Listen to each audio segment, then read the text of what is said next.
디지털 논리회로 강의를 시작하겠습니다. 자, 이번 시간에는 4.12장 HDL 모델에 대해서 이야기를 하겠습니다. 이미 그 많은 부분이 앞에서 설명이 되었고요.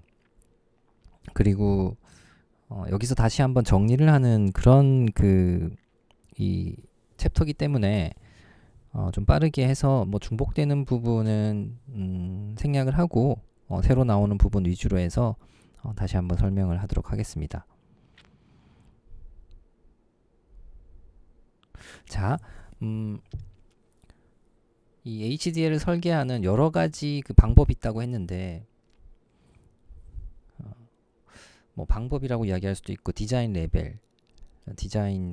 레벨이라는 이야기도 앞에서 했었는데, 그러니까 게이트 레벨이 있었고 이 게이트 레벨이라는 말도 썼지만 그 구조적 레벨, 스트럭처 레벨이라는 말도 많이 썼습니다.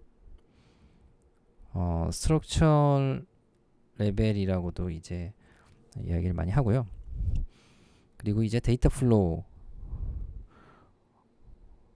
모델링, 데이터 플로우 레벨, 데이터 플로우 모델링 기법, 설계 방법, 그리고 비헤이비어럴 모델링, 비헤이비어럴 레벨 디자인 방법, 이렇게 이제 세 가지가 있는데, 여기에 사실은 그 스위치 레벨이라고 해서 하나 더 있어요. 좀 더 그 시모스 수준의 디자인을 하기 위한 그런 좀 더 하드웨어 적인 그 디자인 방법이 있는데, 사실 잘 쓰진 않습니다. 그 우리들 같은 그 프론트엔드 디자이너들, 설계자들, 시스템 반도체에 대한 프론트엔드 설계자들은 잘 쓰지 않는 그런 레벨이라서 여기서 지금 처음 배우는 단계에서 그런 것까지 소개는 안 하고 있는 것 같습니다. 자, 그 게이트 레벨, 스트럭처 레벨 같은 경우는 인스턴스를 불러다가 이렇게 선 연결하듯이 그렇게 설계하는 방법이었습니다. 그쵸? 그리고 그때 우리가 처음에 배웠을 때 이 게이트 레벨 혹은 스트럭처 레벨 디자인 방법으로 설계를 했었는데, 그때 보면 유저 디파인드 프리미티브라고 해서 나왔었어요.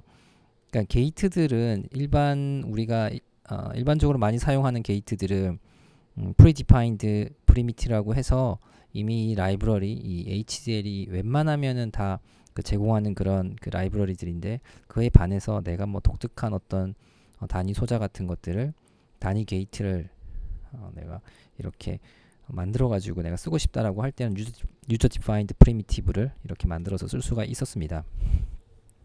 잘 쓰진 않는데 모르겠어요. 이건 설계하는 사람의 스타일이라고 할 수도 있을 것 같은데, 하여튼 저는 그렇게 잘 쓰지 않아요. 이거를 그냥 모듈로 설계를 해서 이렇게 불러다가 쓰지, 이렇게 유저 디파인드 프리미티브로 잘 설계를 안 하는 것 같아요. 그리고 데이터 플로우 모델링 기법은 그 로직 이퀘이션을 작성하는 방법이라고 여러분들 보면 되는데요. 로직 이퀘이션을 작성하는 것 같은 그런 방법입니다. 이때 컨비네이셔널 로직을 이 로직 이퀘이션을 이용을 해서 작성을 하려면 앞에 분명히 assign이라는 이런 문을 붙여야 됩니다. 그리고 비헤이비어럴 그 모델링, 보통 이제 그 조건문 같은 거 쓸 때 많이 쓰는데요. 조건문, 즉 이 조건문이 이제 제어문인데, 그 여러분들 이제 C 언어 배웠을 텐데 이 제어문에는 조건문과 반복문이 있어요. 그죠? 근데 이 조건문은 이 HDL에서도 이제 if나 case를 이용을 해서 우리가 기술을 했었습니다. if나 case를 쓰면 이제 murks가 생기는 거예요. murks가 생기는 거고요. 그러니까 if문을 썼다, case문을 썼다라는 거는 어떤 조건 동작을 내가 기술하고 있는 게 아니고 murks를 회로를 집어넣고 있다라고 생각을 해야 됩니다. 그게 사실이고요. 근데 반복문이 되게 애매한데, 이 소프트웨어에서 반복문은 특정 동작을 여러 번 이렇게 하는 게 반복문인데, 하드웨어에서 반복문은 도대체 뭘까 하는 생각이 듭니다. 예를 들어서 AND 게이트를 10번 반복을 시키는 내가 동작을 기술했으면 그게 AND 게이트를 이렇게 돌아가면서 10번을 AND를 시켜라는 건지, AND 게이트가 10개 이렇게 있다는 건지 되게 헷갈리죠? 예, 반복문은 되게 애매합니다. 그래서 그런 프로그래밍 랭귀지에서 사용하는 형태의 반복문은 우리가 쓰고 있지 않습니다. 하드웨어 입장에서 반복문이라는 것은 그 반복문이라는 것은 동작적인 측면에서의 이야기지 구조적인 측면에서의 이야기가 아니기 때문에 그렇습니다. 그리고 그 반복문의 동작을 구조화하는 것도 쉽지 않습니다. 너무나 많은 이 형태로 구조가 나타날 수 있기 때문에 그렇습니다. 이제 2학기 때 한번 이제 기회가 되면 시간이 되면은 반드시 시간을 좀 내서 한번 설명을 해줄 텐데 요즘에 그 HLS라고 해서 하이 레벨 신세시스라는 게 굉장히 발달을 하고 있다고 저번에 이야기를 했었습니다. 이제 HDL이 아니라 이제 시언을 이용을 해서 바로 시스템 반도체를 설계를 하는 방법이죠. 이게 유행을 하고 있는데요. 여기서 바로 시스템 반도체로 넘어갑니다. 시스템 반도체로, 세마이컨덕터로. 뭐 메모리 이런 건 아니고요. 이제 비메모리 반도체. 이제 반도체가 이제 메모리 반도체하고 비메모리 반도체가 있는데 사실은 그 비메모리 반도체 쪽, 시스템 반도체 쪽이 시장도 훨씬 크고 그 회사도 훨씬 많고 그렇습니다. 예. 우리나라도 그래서 지금 그 시스템 반도체 시장을 좀 더 많이 점유하기 위해서 애를 많이 쓰고 있는데 이제 여러분들이 앞으로 집중해서 또 해야 될 분야이기도 합니다.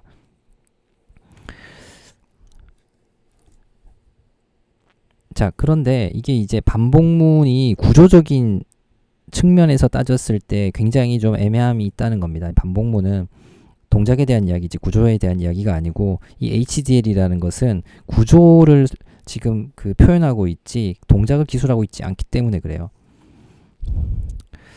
자, 비헤이비어럴 모델링이 회로의 동작을 기술한다고 하지만 그게 너무 자유로워서 이게 어떤 회로를 의미하는지 나타내기 모호할 정도로 너무 행위 수준적으로 추상화 수준이 높게 설계를 하면 좋은 회로를 설계할 수가 없습니다. 그래서 비헤이비어럴 모델링 기법을 쓰더라도 이제 비헤이비어럴 모델링이 회로의 구조보다는 약간 더 동작적인 그런 기술을 하는 방법인데 그 방법으로 기술을 한다고 할지라도 어떤 회로가 나올지 명확하게 예측 가능한 수준 정도에서 설계를 해야 됩니다. 너무 자유롭게 하면 자기가 생각한 거하고 다른 회로가 나올 수도 있고 내가 원하던 타이밍이 나오지 않을 수도 있습니다. 빈번합니다. 이런 경우들이.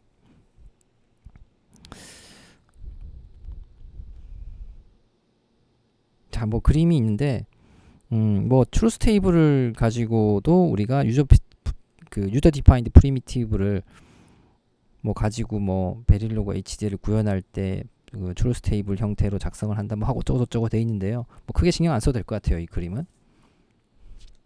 게이트 레벨 모델링 기법인데 여기서 프리미티브 게이트를 만드는 방법에 대한 이야기를 여기서 뭐 하고 있는데 했었고 여기서는 이제 디코더 2x4 디코더를 설계를 하는데 이게 완전히 진짜 그 게이트 레벨 모델링을 했어요. 그래서 게이트 하나하나를 설계를 했습니다. 사실 이렇게 할 필요는 없죠.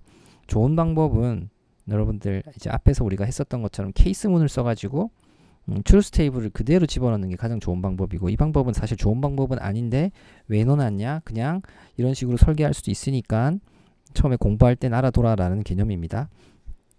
낫 게이트 3개를 여기 설계를 했고 난드 게이트 3개 설계를 했는데요. 이 낫 게이트를 한 번에 다 설계를 이렇게 했습니다. 뭐 이렇게 할 수도 있겠지만 좋은 방법은 아니라고 생각이 들고요.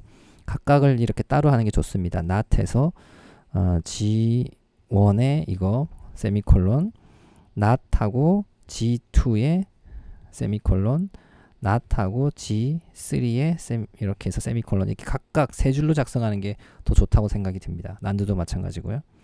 그래야지 수정도 간단하고 보기도 훨씬 좋습니다.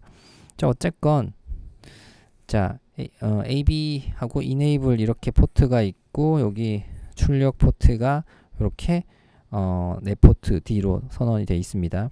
또 독특하게 여기서는 0 up to 3로 이렇게 했어요. 원래는 3 down to 0를 많이 하는데 근데 솔직히 지금 이 책에 나와 있는 HDL 코드가 그렇게 마음에 들진 않아요. 어쨌건 뭐 책에 이렇게 써 있으니까 하는 건데요. 여러분들도 이제 조금씩 그 2학년이 됐고 전공을 배우기 시작했으니까 조금 알아둬야 될 사항이 책에 있다고 다 맞는 게 아니고 다 정답이 아니다라는 것도 좀 알아둬야 됩니다. 뭐 고등학교 때까지 공부할 때는, 그리고 대학교 1학년 때까지도 거의 뭐 고등학교 연장선상에 있기 때문에 특별히 그러한 그 어떤 학문에 대한 여러분들의 어떤 시각, 관점을 아직까지는 그 안 가졌을 텐데 이젠 조금씩 가져야 됩니다. 책에 있는 게 다 좋은 게 아니고 다 맞는 게 아니고요. 학문이란 게 그렇듯이 그 여러분들의 관점에서 여러분들이 봤을 때 더 좋은 방법, 옳은 방법이 이렇게 생길 수도 있고 비판할 수도 있어야 되고요. 그 내용들을. 예, 그런 이제 여러분들 하나하나씩 이제 갖춰 나가는 그런 시기가 아닌가라는 생각이 듭니다. 예, 이 코드도 마음에 안 들어요. 왜 이렇게 했는지 모르겠지만. 그리고 여기 뭐 안에 내부적으로 사용되는 이런 포트들에 대해서는 이렇게 시그널 와이어 시그널을 정의를 했습니다. 요거는 이렇게 요 부분들 다 이런 식으로 정의를 해서 사용하고 있으니까 참고하기 바랍니다. 자, 이건 테스트 벤치인데 테스트 벤치도 굉장히 이제 원초적으로 작성을 했죠. 한 비트씩 이렇게 시간을 증가시키면서 입력을 하고 있습니다. 이네이블이 처음에 0인 경우 요 부분은 제 신호의 초기화라고 할 수 있을 텐데요. 0일 때 A, B 이렇게 각각 0으로 해가지고 이렇게 하나씩 순차적으로 입력을 하고 있고 EDA 플레이그라운드에서는 항상 덤프 파일을 이렇게 덤프 베리어블하고 넣어주게 되는데요. 그래서 .vcd를 저장을 합니다. 그 모델 심에서도 마찬가지로 이렇게 하면은 저장이 되니까 여러분들 한번 해보기 바랍니다. 자, 이 코드가 더 좋다고 우리가 앞에서 이야기를 했었는데 여기 이제 enable이 포함된 것이니까 좀 보도록 하죠. 그러니까 디코더인데 enable 갖는 디코더입니다. 자, if문을 쓸 것이기 때문에 if와 case 동시에 쓰고 있네요. 그래서 always문을 반드시 써야 되고 모든 그 컨비네이셔널 로직에 입력되는 입력 부분을 다 집어넣습니다. 그리고 이 always문 내에서 정의되는 출력에 대해서는 레그를 써줘야 된다고 했습니다. 이렇게 써줬습니다. D죠. 그러니까 앞에 있는 예제하고 일관성을 유지하기 위해서 이렇게 0 up to 3로 되어 있고요. 자, always 해서 begin 해서 시작을 했습니다. 사실 begin 안 써도 되는데 코드가 한 줄짜리이기 때문에 사실 요 if문이 하나로 들어가 있기 때문에 begin을 꼭 안 써도 상관없는데요. 한번 써봤습니다. 그 이제 C 언어에서도 여러분들 그렇지 않나요? 이렇게 for 같은 거 쓰거나 뭐 if 같은 거 썼을 때 굳이 안 써도 되지만 한 줄짜리 스테이트먼트면 굳이 이 중괄호를 안 써도 되지만 코드 블록 지정을 안 해도 되는데 보통 그 이제 프로그래머들이 습관적으로 이렇게 합니다. 마찬가지로 베릴로그도 좀 습관적으로 이렇게 begin하고 end를 넣는 경우가 많아요. 자, if에서 enable이 이제 1이면 D에 이런 111이라는 그냥 출력이 나간다. 그렇지 않은 경우 이제 enable이 0이면 케이스문을 이용을 해서 정상적인 디코더의 동작을 수행하도록 이렇게 설계를 했습니다. 그리고 AB를 한 번에 이제 붙여서 이렇게 2비트로 처리하기 위해서 컨캐트네이션을 사용을 했습니다. 자, EDA 플레이그라운드에 들어가면 코드를 볼 수 있으니까 여러분들 해보기 바랍니다. 자, 게이트 레벨 이제 모델링 기법으로 하프 헤더하고 풀 헤더를 설계를 했습니다. 자, 하프 헤더는 뭐 익스클루시브하고 엔드 게이트 이렇게 두 개 되어 있으니까 이렇게 썼고요. 워낙 간단한 거라서 이름은 따로 안 지정해 줬어요. 원래는 여기다가 이름을 써주는데 별명, 닉네임 써주는데 안 써줬습니다. 간단해서요. 그리고 풀 헤더는 여기서는 이 그 하프 헤더 두 개를 연결해서 풀 헤더를 만드는 방법으로 이렇게 풀 헤더를 HDL로 설계를 했습니다. 그리고 중간에 내부적으로 연결되는 요 신호들을 이렇게 와이어로 선언을 했습니다. 물론 뭐 이렇게 해도 되고 여기에 여러분들 더 사실 편한 방법은 assign 해서 그냥 수식을 써주면 됩니다. 그쵸? 그게 더 사실은 간단한 방법이겠지요. 그래서 s는 x 입력이 뭐죠? x하고 yg죠. x exclusive or와 y exclusive or와 g와 같이 하면 될 테고요. 그리고 C 같은 경우는 X and Y O와 Y and G O와 G and X 라고 해서 이렇게 선언을 해줘도 상관없습니다. 똑같습니다. 자, 그 다음엔 우리가 여기서 지금 풀헤더를 만들었는데요. 이름은 이렇게 되어 있지만 어쨌건 여기서는 요렇게 이름을 똑같네요. 예. 자, 요 풀헤더를 이용을 해서 리플 캐리 헤더를 설계한 예제인데 마찬가지로 게이트 레벨 모델링 기법입니다. 보면 뭐 간단한데요. 이것도 이제 그 하나로 풀헤더 하나로 해서 이렇게 좀 게으르게 설계를 했지만 이렇게 할 수도 있겠지만 제 생각에는 여기 세미콜론으로 끊어주고 풀헤더 각각 다 써주는 게 좋습니다. 풀헤더 해서 또 해주고 풀헤더 해서 세미콜론으로 4개의 스테이트먼트로 작성하는 게 좋은 것 같아요.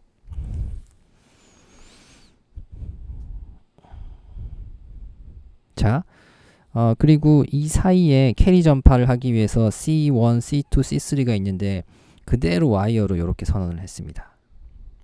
그리고 출력이 아웃풋 그 썸이 4비트 캐리 아웃 요게 해서 요거까지 해서 총 5비트의 아웃풋을 갖고 있고요. 인풋은 역시 마찬가지로 4비트짜리 2개하고 캐리 인풋까지 인풋으로 만들어 줬습니다. 그래서 요게 첫 번째 풀헤더의 입력에 들어가는 것을 확인할 수가 있습니다.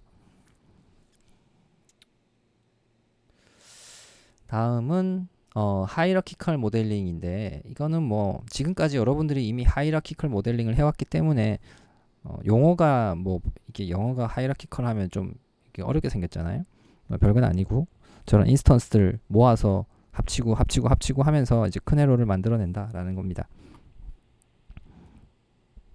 자, 이게 보면 그 우리가 익스클루시브 오어하고 엔드 게이트를 이용을 해서 하프 헤더를 만들었고 그리고 노아하고 낫까지 해서 이 하프 게이트와 노아 낫 같은 것들을 이용을 해서 풀헤더를 설계를 했습니다. 이렇게 이 풀헤더 각각이 다 그런 식으로 이렇게 되어 있는 거죠. 이렇게 각각이 이렇게 되어 있고요.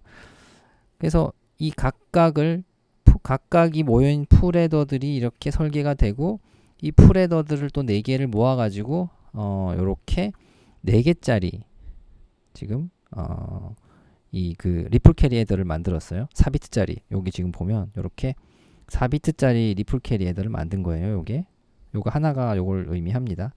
그 다음에 4비트짜리를 2개 모아가지고 이제 8비트를 만들었습니다. 요게 이제 8비트가 된 겁니다. 이렇게 4비트 이렇게 연결해가지고 캐리를 전파시켰고 사실 뭐 이렇게 하나 처음부터 그 8비트짜리를 만드나 똑같은데 그냥 하이라키컬 모델링을 설명하기 위해서 그냥 이렇게 나눠가지고 설계를 한 것이고요.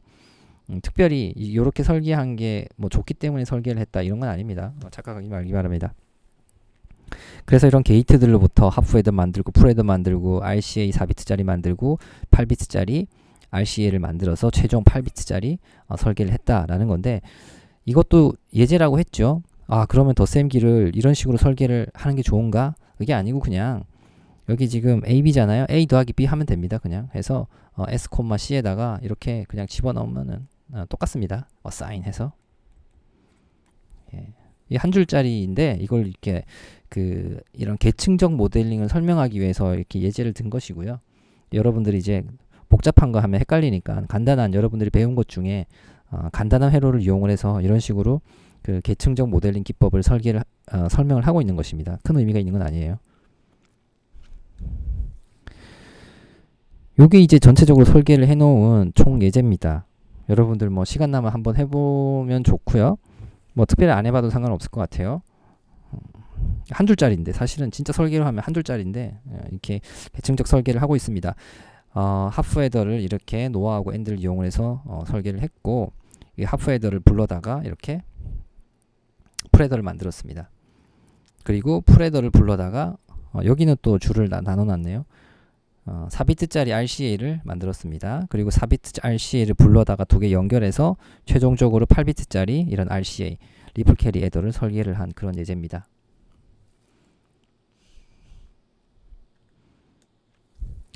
자, 그리고 이 트라이스테이트 게이트인데 3스테이트라고 되어 있네요. 보통은 트라이스테이트라고 많이 하는데 자, 트라이스테이트 이제 지난 시간에 설명을 했었죠.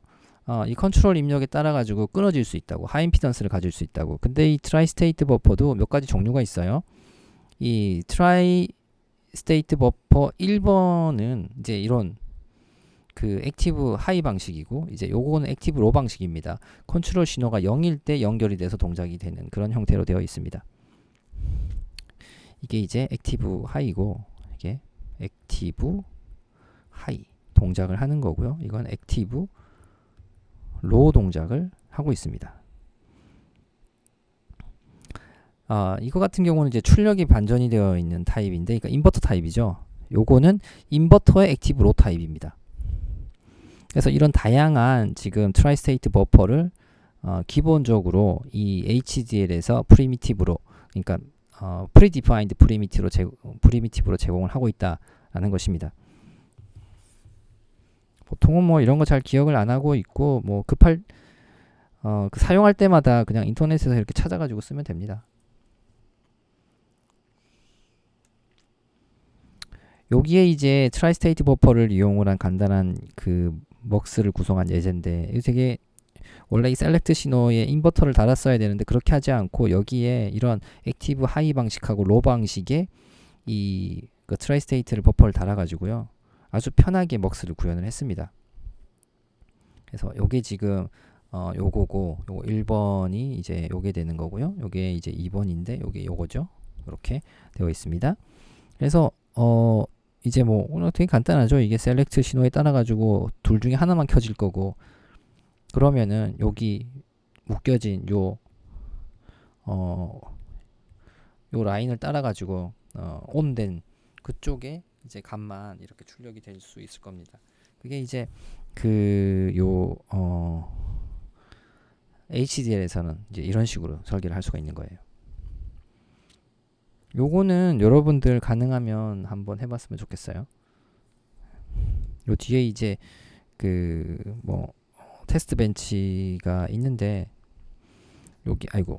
여기서 지금 먹스 트라이라고 설계를 했습니다. 그래서 그 먹스 트라이를 불러가지고 이제 입출력하고 그 셀렉트 신호하고 다 연결을 했습니다. 이게 먹스기 때문에 이제 먹스 아웃이고, 여기에 AB 입력 그리고 셀렉트 신호 이렇게 되어 있습니다. 그래서 셀렉트 신호를 바꿔가면서 0, 1, 0, 1 이렇게 바꿔가면서 출력을 해봤어요. 그러면 이제 AB가 여기서는 0일 때는 A 출력됐다가 1일 때는 B 출력됐다 이런 식으로 하겠죠. 그리고 A하고 B 출력을 여기서 어떤 식으로 만들었냐면 always 문을 이용을 했습니다. always 문은 무한반복이라고 했습니다. 이게 하드웨어의 어떤 하드웨어는 ON이 되면 항상 이제 켜져 있는 상태인데 그 동작을 표현하는 그런 문법이라고 했습니다. 자, always가 설계할 때만 쓸 수 있는 건 아니고 테스트 벤치 할 때도 쓸 수 있습니다. 그러니까 모든 설계 언어가 있고 테스트 벤치를 위한 언어가 있는데 설계를 위한 문법이 있고, 그러니까 이렇게 되어 있어요. 설계하는 문법이 있고, 그리고 테스트 벤치를 짜기 위한 테스트 벤치용 코드 문법이 이렇게 있는 거예요. 테스트 벤치용. 그러니까 설계하는 거는 설계용 문법은 테스트 벤치에 다 이용이 될 수 있지만 테스트 벤치에 이용이 되는 문법들 중에는 설계할 때 쓰면 안 되는 것들이 있습니다. 이렇게. 그러니까 always는 설계할 때 쓸 수 있는 문법이고 테스트 벤치에서 당연히 쓸 수 있는 게 되는 거예요. 이게 집합이 이 안에 포함이 될 수 있기 때문에 그렇습니다. 이게 지금 어떻게 되냐면 A가 이니셜에서 지금 덤프 파일 했고 A하고 B를 0으로 만들었어요. 초기에는 0이 되는 거고, 그 다음에 always에서 A하고 B를 1단위 시간마다 계속 이렇게 바꾸는 거예요. A는 not A다. 그러니까 계속 바뀌는 거예요. 이렇게 01, 01, 01, 01, 01, 01, 01, 01. 그리고 B 같은 경우는 10단위 시간으로 바뀌는 거예요. 이렇게 0, 1, 0 이렇게 바뀌는 신호를 지금 A하고 B에다가 생성을 했습니다. 그러니까 B가 지금 10배만큼 긴 그런 신호가 되겠죠. 그 상황에서 지금 100단위로 해서 여기는 50도 이렇게 시간을 막 바꾸면서 셀렉트 신호를 이용을 해서 셀렉트를 이렇게 0, 1, 0, 1 이렇게 막 바꾸는 거예요. 그러면 0이면 A가 출력되니까 0이면 B가 출력이 되게 되어 있네. 0은 B가 출력이 되니까 요 B 값이 이렇게 지금 나오고 있습니다. 여기. 그리고 요 1일 때는 A가 지금 이렇게 출력이 되는 걸 볼 수 있고요. 여기서는 B가 다시 출력이 되고 여기서는 A가 출력이 되고 있습니다. 이게 뭐 큰 의미를 갖는 건 아니고요. 이 자체의 동작이 큰 의미를 갖는 게 아니고 이런 식으로 테스트 벤치를 짤 수 있다라는 겁니다. 그러면 여기 이쪽에 각각의 신호에 대해서 내가 병렬적으로 막 신호를 생성하면서 그거를 테스트 벤치에 넣어가지고 내가 다양한 테스트를 해볼 수 있다는 거예요. 그러니까 이니셜 문만 반드시 써야 되는 게 아니고요. 테스트 벤치 짤 때 always 문이라든가 이런 것들을 얼마든지 활용해서 여러분들이 설계한 회로에 아주 다양한 형태의 그 병렬적인 신호들을 만들어서 집어넣을 수 있다라는 것을 보여주려고 이 예제를 나타냈습니다. 좋은 예제니까 여러분들 꼭 한 번씩 해봤으면 좋겠네요. 일단은 이 트라이스테이트 버퍼에 대한 그 시뮬레이션도 안 해봤으니까 여기 들어가서 여러분들이 한번 코드를 받아가지고 꼭 한번 테스트를 해보기 바랍니다.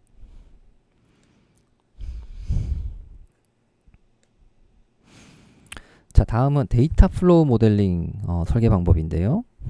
이거는 뭐 계속 이야기한 것처럼 그냥 로직 이퀘이션 작성을 하면 되고 C에서 사용한 그 오퍼레이터들 그대로 사용을 하면 됩니다. 똑같습니다. 차이 나는 게 컨캐트네이션 좀 다르고 이 컨디셔널 이거 그 사망 연산자 컨디셔널 연산자 이것도 똑같습니다. 똑같고요. 엔드와 나 다 똑같습니다. 여러분들은 이미 그 이제 필수로 이 프로그래밍 언어에서 이제 C 언어를 다 배웠기 때문에 이렇게 보면은 익숙하죠. 그리고 이 시스템 베릴로그 문법으로 가면 그 이런 이항 연산자들 중에 증감 연산자라든가 이런 것들 하고 뭐 다 지원이 됩니다. 다 지원이 돼요. C에서 썼었던 문법들 다 지원이 됩니다.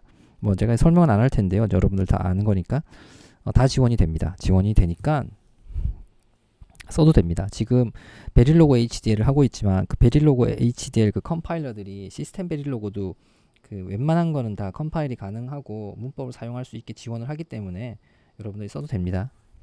근데 잘 안 써요. 이런 것들. C에서는 많이 쓰고 이제 프로그래밍 랭귀지에서는 이런 거 많이 쓰는데 사실 이런 것도 그렇고요.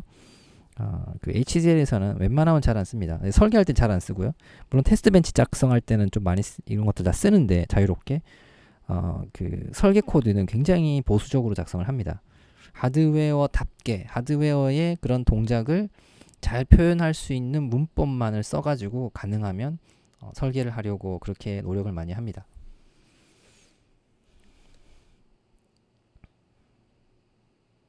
자, 데이터 플로우 모델링 기법을 이용해서 디코더를 설계를 한 건데 뭐 누가 이렇게 설계하는 사람 없겠죠, 사실은. 복잡하게. 예, 이거를 이 회로를 로직 이퀘이션으로 만들어서 설계를 한 건데요. 뭐 굳이 이렇게까지 할 필요는 없을 것 같아요. 그리고 이렇게 어사인도 이렇게 하나만 해가지고 콤마 하는 방식도 별로 좋은 방식은 아니고요. 실제로 그 설계하는 사람들 이런 식으로 설계 아무도 안 합니다. 다 이런 식으로 하지. 예. 그리고 이게 이렇게 낫을 표현할 때 이것도 낫이고 이것도 낫인데 사실 이게 요거는 로지컬 오퍼레이터고 비트와이즈 오퍼레이터는 이거죠. 사실 이걸 쓰는 게 정상이에요. 이걸 쓰는 게 정답인데 근데 이걸 쓰나 다 상관없어요. 다 뭐 C에서도 여러분들 아마 구별 안 하고 썼을 텐데 HDL에서도 마찬가지로 구별 안 하고 써도 큰 문제는 없어요. 다 지원을 합니다. 다 그냥. 예. 그래서 좀 안심하고 써도 됩니다.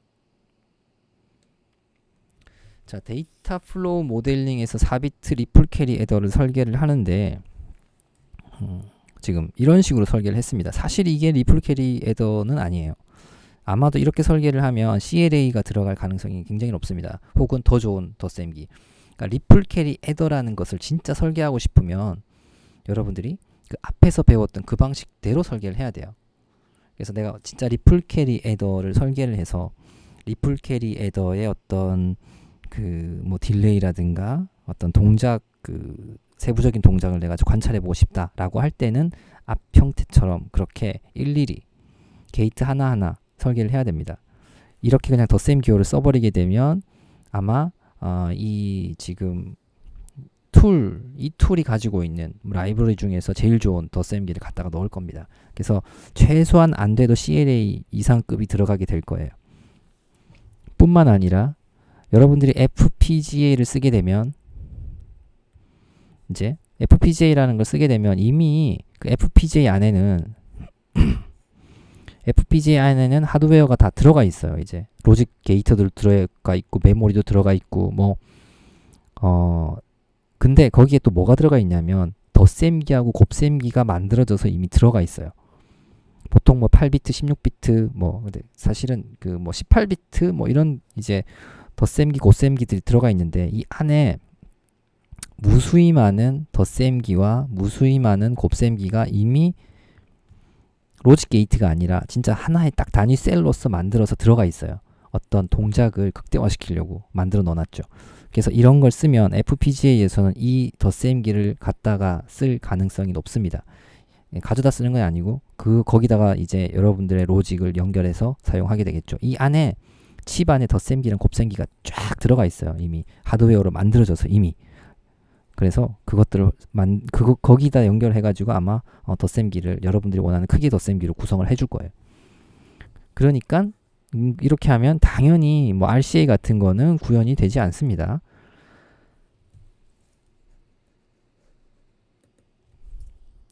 자, 그리고 여기 코드들을 다 여기 예시로 넣어놨으니까요. 여러분들 요것들 한번 보기 바랍니다.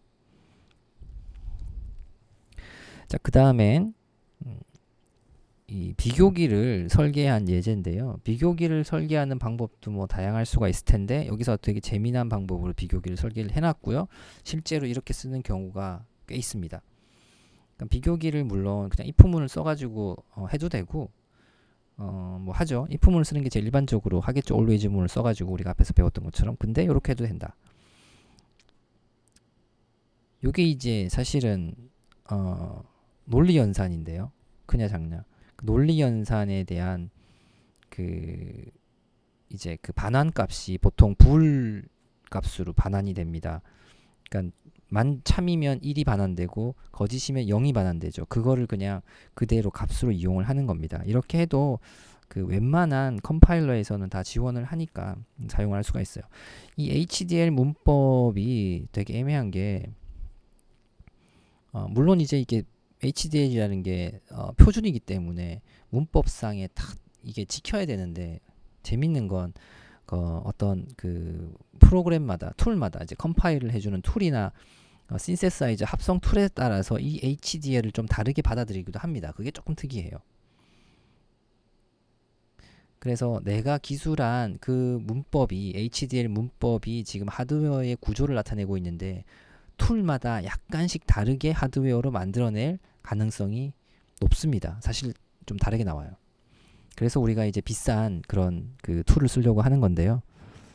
굉장히 비쌉니다. 그 시스템 반도체를 설계하기 위한 프로그램들, 툴들은 굉장히 비쌉니다. 뭐 1, 2억 하는 게 아니에요. 몇십억씩 합니다. 그래서 그 일반인들이 혹은 작은 회사가 그런 SOC급의 시스템 반도체를 사실 설계하기는 쉽지 않습니다. 회사가 많지는 않아요, 우리나라에. 그 정도 이제 규모가 되는 게. 왜냐면 뭐 이제 10나노 이하로 내려가면 지금 이제 최신의 칩들은 칩 한번 테스트로 찍어보는데 뭐 1, 200억 들기 때문에 이게 함부로 뭐 이렇게 찍을 수 있는 개발할 수 있는 그런 급의 일이 아니죠. 그래서 이제 그래요. 그래서 최소한 중견기업 이상이 이제 됩니다. 보통 칩을 이렇게 만들어내는 회사들은 요즘에. 그런데 프로그래밍 랭귀지는 C나 뭐 요즘에 C 부동의 1, 2위를 하는 C 언어 그리고 이제 뭐 요즘에 굉장히 많이 쓰는 파이썬 이제 딥러닝 때문에 인공지능이 발전하면서 이제 파이썬 이런 프로그램 뭐 자바 이런 게 이제 뭐 주로 C는 이제 C++를 포함하는 이야기입니다. 이런 것들이 이제 메이저 요즘에 프로그래밍 언어들인데 이런 언어들은 사실상 어느 컴파일러에서 컴파일을 하건 결과가 거의 똑같아요. 바뀌지 않은데 HDL은 좀 다릅니다. 컴파일러, 신세사이저에 따라 가지고 약간 결과가 달라지니까 여러분들 명심해 두기 바랍니다. 근데 이 파이썬 같은 경우나 뭐 이런 것들도 다 C로 만들어졌기 때문에 서로 서로 호환도 되고 뭐 그렇습니다.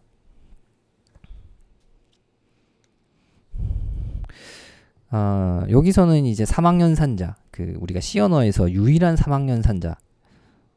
그러니까 이 단학년산자는 뭐 낫 같은 거고요. 낫. 그리고 이제 더하기 기호 같은 경우는 2개가 필요하죠. 그래서 2학년산자라고 하고, 요거는 3학년산자입니다. 3개가 있어야 돼요. 입력이. 셀렉트 신호가 참이면 A가 출력이 되고, 참이면 true면, false면은 F가 출력이 됩니다. false면 이렇게.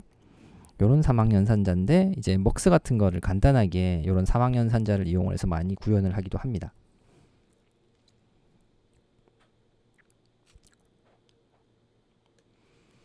자, 그 다음에 레그에 대한 건데요. 이것도 뭐 앞에서 많이 했기 때문에 뭐 그렇게 뭐 할 말이 많지는 않은데요. 그러니까 똑같은 설계를 하더라도 지금 이거는 디코더를 지금 이렇게 always 문을 이용을 해서 설계를 한 경우하고 assign 문을 이용을 해서 설계한 경우인데, 이제 always 문을 이용을 해서 설계할 경우에는 어떻게 해야 된다? 요게 요 내부에서 선언된 요 출력에 대해서는 레그를 붙여줘야 됩니다. 레그를. 예. 근데 이게 지금 안 붙여놨네. 레그 붙여야 될 텐데 여기다가 레그.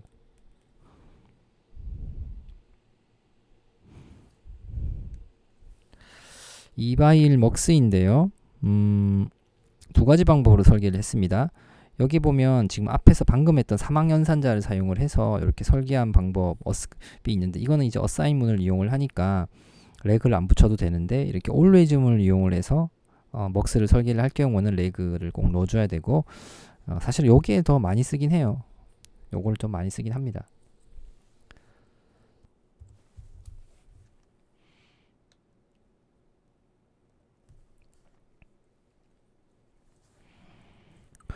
자, 이거는 뭐 그 시뮬레이션 한 예니까 이것도 마찬가지로 여러분들이 한번 시간 날 때 들어가서 한번 확인을 해보기 바랍니다.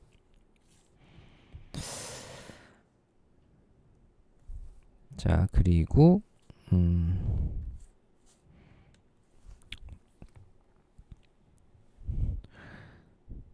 이제 이게 그 4바일 먹스에 대한 가장 그 스탠다드한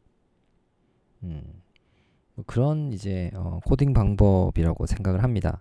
아마 사람들이 대부분 설계자들이 이런 식으로 아마 코딩을 하지 않을까 싶습니다. 저도 거의 먹스는 이렇게 설계를 하는 게 일반적이고, 입력 여기 다 써줬고요. 이제 그리고 셀렉트 신호에 따라 가지고 이렇게 케이스문을 이용을 해서 이제 출력들을 각각 정의를 해주는 게 가장 일반적인 그런 형태고요. 일마우트 같은 경우에 지금 always 문 내에서 기술이 됐기 때문에 그 레그를 이렇게 붙여줬습니다. 그래서 케이스 앤드 케이스, 이게 여기는 세미콜론이 없어요. 요것만 좀 여러분들 헷갈리지 말기 바랍니다. 자, 앞에서 설계한 이 4바일 먹스 비헤이비어럴 모델링 기법으로 그 설계한 것을 이렇게 인스턴스로 불러가지고 연결을 해서 이렇게 그 설계를 해본, 시뮬레이션을 해본 예제입니다. 앞에서 했었던 그 이바일 먹스와 유사한 방법으로 이렇게 입력을 넣어줬습니다. always 문을 이용을 해서 이렇게 1, 10, 20, 30 해서 이렇게 4가지 형태의 신호를 만들어서 입력을 해주고 있고, 그리고 셀렉트 신호를 90이라는 단위 시간마다 이렇게 1씩 증가를 시키면서 이 셀렉트 신호를 바꿔주고 있습니다. 그래서 여기 지금 요만큼이 0, 1, 2, 3 이렇게 되어 있으니까 0일 때는 인풋 0가 여기 출력이 되고 있고, 1일 때는 인풋 1, 2일 때는 인풋 요렇게 요거, 3일 때는 인풋 3 요렇게 해서 이 각각 해당되는 인풋이 출력되는 것을 이렇게 보여주려고 그냥 요런 설계를 한 거예요. 뭐 특별히 이거 이유가 있어서 이런 게 한 건 아니고요. 뭔가 좀 잘 보여줄 수 있는 방법이 없을까, 먹스의 동작을 그걸 생각을 하다가 그냥 이런 식으로 한번 해본 겁니다. 큰 의미가 있는 건 아닙니다. 그리고 이번에는 리피트 문을 이용을 해서 어떻게 이 그 셀렉트 신호를 일정하게 증가를 시키면서 변화를 시키고 있습니다. 그러니까 신호를 바꾸는데 반드시 그냥 그 신호, 해당되는 신호를 입력하는 그런 방법만 써야 되는 건 아니고, 이런 뭐 연산자 같은 걸 이용을 해서 신호를 바꿔줘도 상관없습니다. 16번을 반복을 하게 되어 있고, 다 하고 나면 finish, 끝낸다 라고 이렇게 동작을 시켰습니다.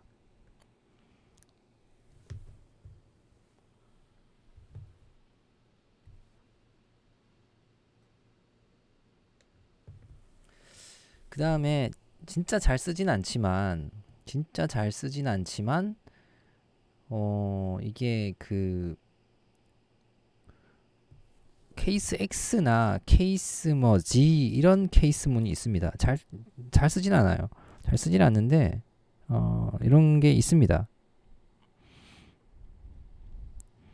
하여튼 이게 있으면 그 이렇게 보면 지금 이 케이스 X 같은 경우는 이제 언노운이나 하이임피던스를 입력으로 쓸 수가 있어요. 조건 입력에. 돈케어 컨디션으로 처리를 해버립니다. 그리고 이제 케이스 G 같은 경우는 하이임피던스 입력을 받을 수 있게 되어 있어요. 어쨌든 이것도 다 돈케어 처리를 합니다. 그래서 이렇게 물음표로 표시를 해놓으면 하여튼 이거는 돈케어고 요것만 1이면 다 요런 동작을 하라라는 뜻입니다. 요거는 이제 돈케어고 하여튼 요것만 1이면은 그 뒤는 뭐가 들어오건 간에 이제 하이임피던스가 들어와도 상관없다. 그래도 이런 동작을 한다라는 겁니다. 잘 쓰진 않는데 하여튼 이런 문법을 지원을 합니다. 한 번도 실제 설계에서 써본 적은 없는 것 같아요. 이렇게 쓰느니 그냥 다 기술을 하는 게 일반적이고, 그리고 그 하드웨어 설계자들은 어떤 습관이 있냐면 여기 이렇게 조건이 있잖아요. 지금 3비트인데 4비트인가? 오피 코드가 4비트짜리 4비트짜리 오피 코드가 입력이 되는데, 그러면은 조건이 그 총 16개잖아요. 그 16개를 다 쓰는 거를 좋아해요, 보통. 그러니까 HDL은 그 하드웨어 구조를 빠짐없이 꼼꼼히 기술하는 게 가장 좋은 코드라고 했습니다. 이제 프로그래밍 랭귀지 같은 경우에는 그 내가 할 동작만 기술을 하면 되는데 HDL은 그렇지 않다고 했습니다. 그래서 이게 입력이 4비트면 4비트에 대한 걸 다 조건을 써주는 거를 이렇게 쭉 써주는 거를 좋아해요. 이런 식의 코드는 그렇게 좋아하진 않아요.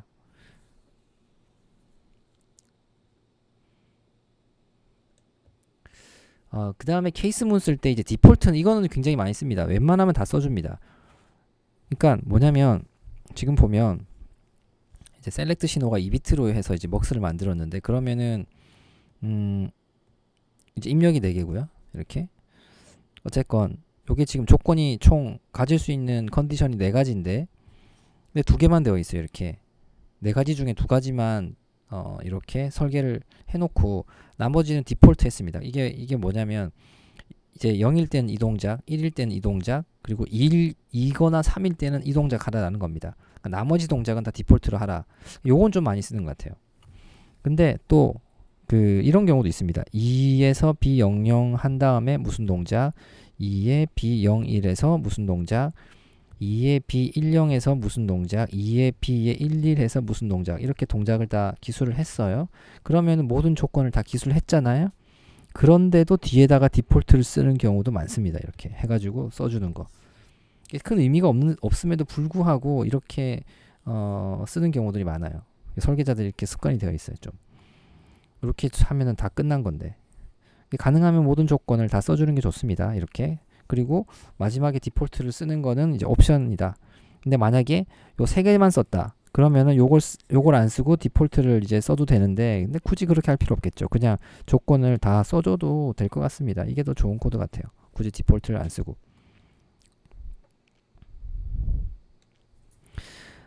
다음은 이니셜하고 always 문에 대한 비교인데, 뭐 이거는 뭐 비교할 것도 없는데 사실은. 이니셜은 탁 시작되면 시작된과 동시에 시작이 되고 요렇게 한 번 동작하고 나면 끝입니다. 끝. 종료. 더 이상 동작하지 않고요. 요것도 이렇게 탁 이 회로가 이 테스트 벤치가 딱 시작할 때 바로 처음부터 시작을 해서 요렇게 동작을 하고 끝납니다. 요거 같은 경우는 처음에 요건 이제 시간이 안 써 있으니까 그냥 시작함과 동시에 t가 0으로 세팅이 될 거고, 그 다음에 이제 10이라는 단위 시간이 흐르면 t 값이 이렇게 변할 겁니다. 7번 변하고 끝이 날 것입니다. 근데 여기에 always를 또 예시를 안 들었는데 어쨌든 always를 여기다 써서 하면 always문은 어떻게 된다? 계속 반복하는 겁니다. 계속 반복을 합니다. 계속 파워가 on이 되어 있는 이상 계속 반복을 한다. 근데 이제 initial과 always문을 이렇게 같이 비교를 하는 경우가 종종 있는데 그 이유가 뭐냐면 둘 다 어떤 순차 동작에 대한 기술이 가능하기 때문에 그래요. 순차 동작을 나타낸다라는 건데 근데 조금 개념이 다릅니다. 이 always는 순차 동작인데 여기 이제 여러 가지 문장이 있으면은 요 여러 가지 문장은 한 번에 동시에 동작합니다. 요거는 그렇게 생각하는 게 좋아요. 사실은 아니지만 그렇게 생각해도 상관없어요.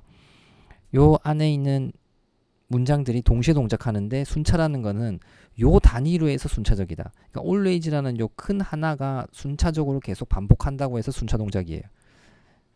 이니셜문은 좀 다른 순차 동작입니다. 요렇게 하나씩 순서대로 동작한다고 해서 순차 동작이고 한 번 하면 끝이지만 always는 요 덩어리로 해서 계속 이 덩어리가 반복한다고 해서 순차 동작입니다.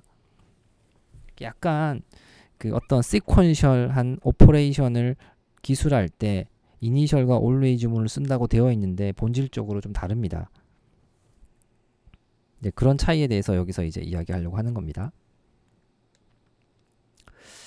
그 다음에 이제 스티뮬러스 모듈인데 요거는 앞에서 너무 많이 설명을 했어요. 그래서 이 반복을 해야 되나 싶긴 한데 하여튼 뭐 이렇게 내가 모듈 설계했으면 그거하고 여기서의 그 회로하고 이렇게 연결해서 우리가 테스트 벤치 작성한다는 건 계속 해왔기 때문에 여러분들 뭐 이미 알고 있는 내용이고요. 근데 더 좋은 방법은 뭐라고 했냐면 내가 설계한 포트가 있으면 그 포트하고 테스트 벤치에서의 그 이 포트들하고 명시적으로 이렇게 선언을 해서 연결해 주는 게 더 좋은 방법이다라고 이야기를 했었습니다. 이 포트가 많아지면 그냥 순서대로 연결해 주는 요 앞에서 사용한 요런 방법으로는 어떻다? 헷갈린다. 실수할 수가 있습니다. 그래서 명시적으로 이 실제 설계한 회로의 포트가 테스트 벤치에 뭐랑 연결되는지 이렇게 명시적으로 작성해 주는 방법이 좋다고 우리가 앞에서 이미 자세하게 이야기를 했었습니다. 다시 한번 기억을 되살려 보기 바랍니다. 자, 그리고 이제 시스템 태스크라는 것들이 있는데요. 뭐 그렇게 중요한 건 아니지만 있으면 정말 편리합니다. 그러니까 C 언어에서 printf랑 같은 역할을 하는 건데 이제 모니터가 있고 디스플레이가 있습니다.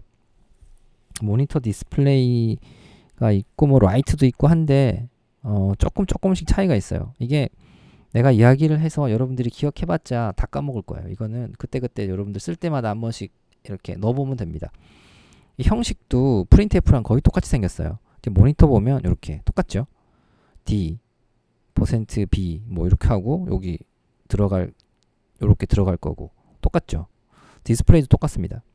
이렇게 해서 요 안에 뭔가 데코레이션 하고 싶은 글을 쓰고 싶으면 그냥 쓰면 됩니다. 이렇게 쓰고 요게 이제 타임이 여기 찍힐 거라는 거 알고 있고요. 요것도 이제 시스템 태스크인데 달러 타임을 쓰면 그때의 그 동작 시간을 찍어줍니다.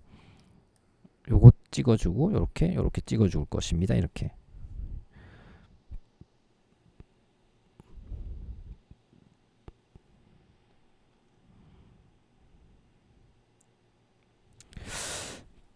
자, 이게 디스플레이하고 모니터가 있는데 먼저 요거 보면 디스플레이는 display a one time value of variable or string with an end of line return이라고 되어 있고요. 이제 모니터는 뭐 display variable whenever a value changes during a simulation run인데 이게 예제가 잠시만요. 있나 모르겠네.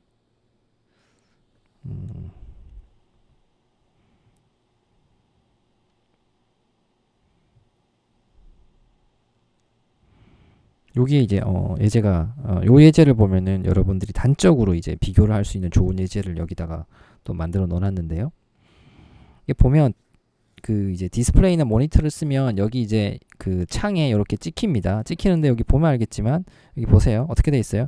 디스플레이에서 처음에 요거 찍었고요. 요거는 여기 찍히고 요게 이제 꾸미는 거고 요 디스플레이는 여기 지금 요 빨간색 박스에 나와 있고 모니터는 어떻게 돼 있냐면 이렇게 나와 있죠. 차이를 이제 알겠죠. 디스플레이는 요 타임 때 한 번만 찍어요. 근데 이 모니터는 계속 찍습니다. 값이 변할 때마다. 값이 변할 때마다 이제 찍는데 이제 타임이라는 것도 계속 변하고 있고 하니까 계속 찍고 있고 뭐 이렇게 찍고 있는데요. 요런 차이가 있습니다. 예. 그러니까 디스플레이는 그때 딱 한 번 찍고 모니터는 계속 찍는다. 데이터가 바뀔 때마다 계속 찍고 있다라는 차이점이 있습니다.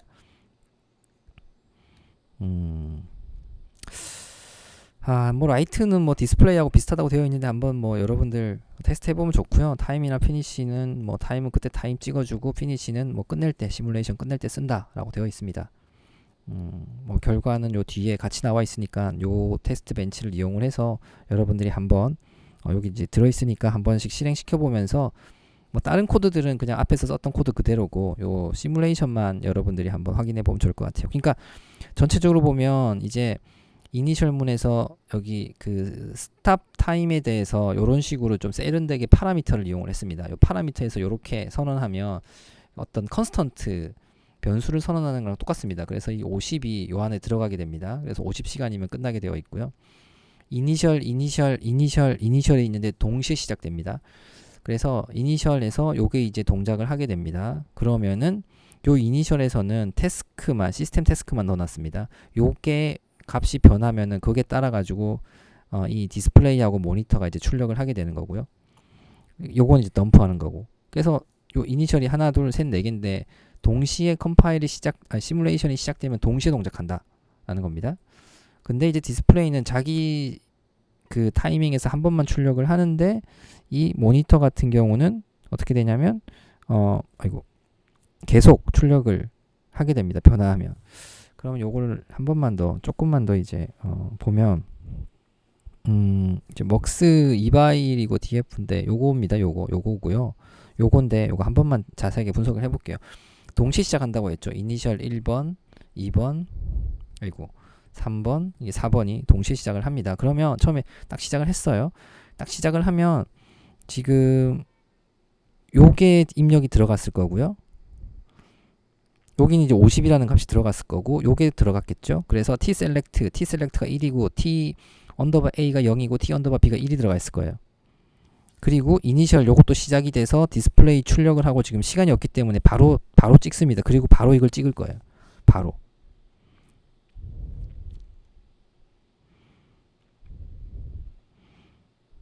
그러면 지금 tselect가 1이고 0, 1입니다. 그러면 tselect가 지금 여기 지금 1이 들어가고 지금 0, 1이 이렇게 들어가 있는 상황이겠네요. 이렇게.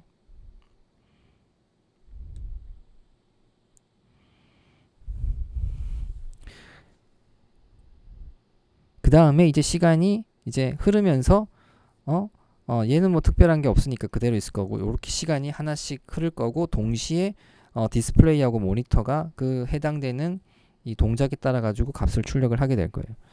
얘는 그와 함께 이 시뮬레이션 되는 그 값들을 덤프를 계속 동시에 같이 하게 될 것이고요. 얘는 이렇게 그 여러 개 이니셜이 있을 때는 병렬적으로 동시에 돌아간다라는 겁니다.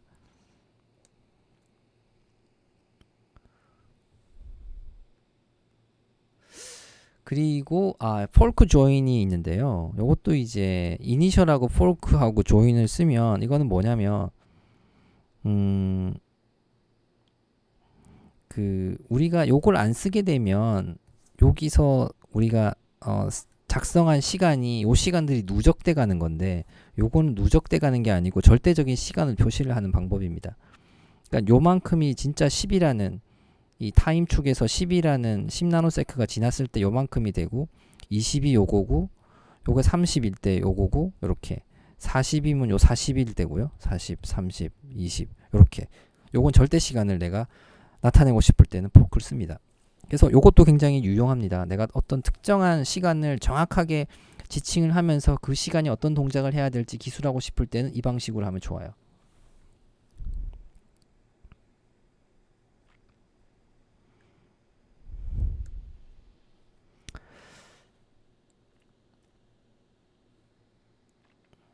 자, 4.15 여기서 지금 여기서는 요 내용들은 뭐 그 이 시뮬레이션을 할 때 사실 우리가 지금 타이밍 시뮬레이션을 해본 적이 없기 때문에 여러분들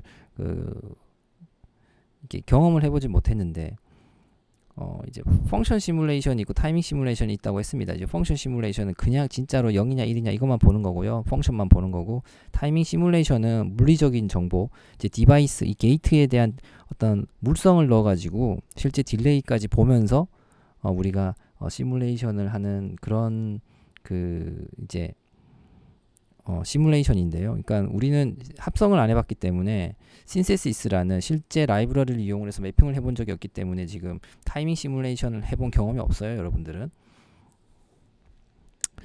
그래서 이제 펑션 시뮬레이션을 하게 되면 예를 들어서 시간이 그냥 일정한 시간 단위로 해서 아무 딜레이 없이 그냥 내가 그 지칭한 그 시간에 해당되는 로직 오퍼레이션 값들이 그냥 나오게 되고요. 그런데 이제 그 타이밍이라는 정보가 들어가게 되면 이런 식의 늘어지는 것들이 생깁니다. 정확하게 시간이 나오는 게 아니고요. 이거를 뭐 여러분들이 지금 이게 얼마에 어떻게 나왔다 이런 거를 뭐 알 필요는 없을 것 같고, 어쨌건 딜레이라는 것이 반영이 돼서 출력들이 게이트가 갖는 딜레이만큼 딜레이 돼서 출력이 되면서 그 뒤회로에도 영향을 많이 미치게 됩니다.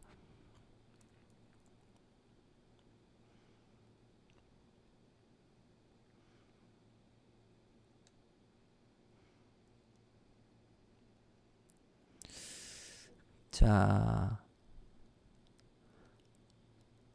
요거는 뭐 그냥 여러분들 요거는 뭐 스킵하도록 하고요. 뭐 중요하지 않은 것 같습니다. 자, 그래서 우리가 4장까지 이렇게 진행을 했습니다. 이제 4장까지가 컨비네이셔널 로직이고요. 그리고 뭐 4장까지만 컨비네이셔널 로직이 나오는 건 아니고 뭐 5장, 6장 계속해서 컨비네이셔널 로직은 이제 포함되게 되는데 내용에, 그리고 그 9장에 가면 TTL 상용 칩을 이용을 해서 컨비네이셔널 로직을 이렇게 구현하거나 실험하는 방법에 대해서 나와 있으니까 또 거기서 컨비네이셔널 로직을 또 보도록 하겠습니다. 네, 자 여기까지 해서 4장 마치도록 하겠습니다. 수고 많았습니다.